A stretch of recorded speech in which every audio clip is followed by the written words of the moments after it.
When you hear the term edge orientation, you might think of this, or even this. But what if I told you that EO could apply during F2L? What if this had EO? First, let's define what an oriented edge is. An F2L is oriented if its side can match the center color on either side of the cube. For example, this edge is oriented because you can do U moves to make it match one of the side colors, but this one isn't because the side color is green, and green is neither of the sides, and instead it's in the back. If we did a rotation, now this edge would be oriented because I can match the side color. But how is this useful? Well, EO can be used to determine whether an F2L pair requires a rotation. If an edge is oriented, then it's always possible to solve it without any rotations. This can help you see if there's a better rotationless way to solve a case that you might be doing rotations on. Usually, rotationless solutions can be really difficult to see even when the edge is correctly oriented. This is where algorithmic F2L comes into play. For example, in this F2L case, where you're inserting into the back slot, the edge is oriented and there should be a way to solve it rotationless. But it's hard to find a good solution to solve this case, especially with this pair already inserted, so you can't do that. The best way to solve this case is using an algorithm. The specific algorithm for this one goes like this: U, R prime, U prime, R prime, D prime, R, U, R prime, D, R, U prime, R. This inserts the pair into the back without messing up this slot.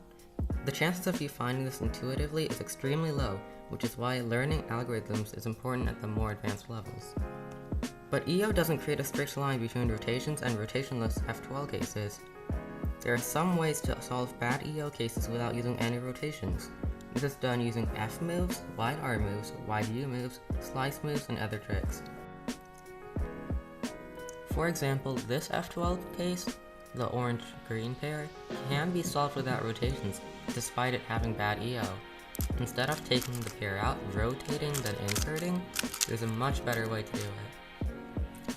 To solve this pair without rotations, you can do a U prime, sledgehammer to set it up, and then just an R U prime R insert, no rotations involved. Here's another example. This edge is a bad edge, but yet it's possible to solve this without rotations.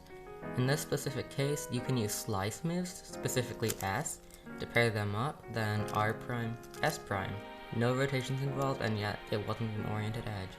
So this is definitely a very advanced F2L example, but once you get to the more advanced levels, you might want to start using tricks like this. One last thing to note is that even if a case has correct EO and can be done rotationless, it's not always best to do so. Using rotations is faster for some cases and can be better, especially if it skips something in the last layer. For example, this OLS where you have a P and 2 bars, you can force an OLL skip here by just, instead of doing the algorithm we showed earlier, if you just rotate and then insert, you can force an OLL skip and then just do PLL. However, those types of cases are very rare, so you shouldn't rotate unless you know that something like that's going to happen. If this video taught you something useful, subscribe, like, and comment for more tutorials. Thanks for watching, and see you next time.